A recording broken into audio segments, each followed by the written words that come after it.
एक दिन की बात है। एक साधु गांव के बाहर वन में स्थित अपनी कुटिया की ओर जा रहा था।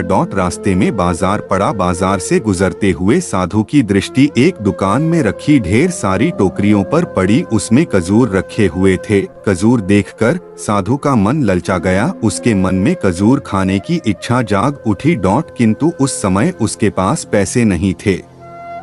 उसने अपनी इच्छा पर नियंत्रण रखा और कुटिया चला आया। कुटिया पहुंचने के बाद भी खजूर का विचार साधु के मन से नहीं निकल पाया।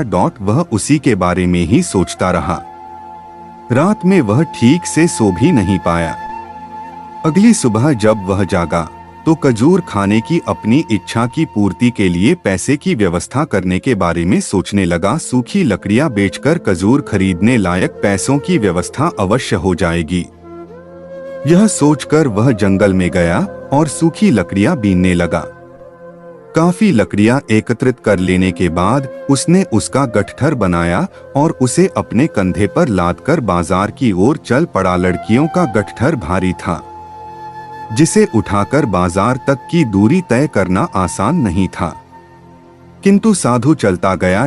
थोड़ी देर में उसके कंधे में दर्द होने लगा, इसलिए विश्राम करने वह एक स्थान पर रुक गया। थोड़ी देर विश्राम कर वह पुनः लकड़ियां उठाकर चलने लगा। इसी तरह रुक रुक कर किसी तरह वह लकड़ियों के गठठर के साथ बाजार पहुंचा। बाजार में उसने सारी लकड़ियां बेच दी। अब उसके पास इतने पैसे इकट्ठे हो गए जिससे वह खजूर खरीद सके। वह बहुत प्रसन्न हुआ और खजूर की दुकान में पहुंचा। सारे पैसों से उसने खजूर खरीद लिए और वापस अपनी कुटिया की ओर चल पड़ा। कुटिया की ओर जाते जाते उसके मन में विचार आया कि आज मुझे खजूर खाने की इच्छा हुई, हो सकता है कल किसी और वस्तु की इच्छा हो जाए।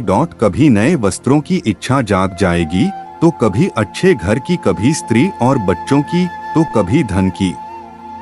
मैं तो साधु व्यक्ति हूँ, इस तरह से तो मैं इच्छाओं का दास बन जाऊंगा। यह विचार आते ही साधु ने खजूर खाने का विचार त्याग दिया। उस समय उसके पास से एक गरीब व्यक्ति गुजर रहा था। साधु ने उसे बुलाया और सारे खजूर उसे दे दिए। इस तरह उसने स्वयं को इच्छाओं का दास बनने से बचा लिया।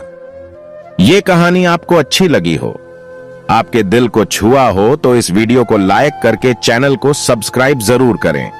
हर तरह की कहानी सुनने के लिए धन्यवाद।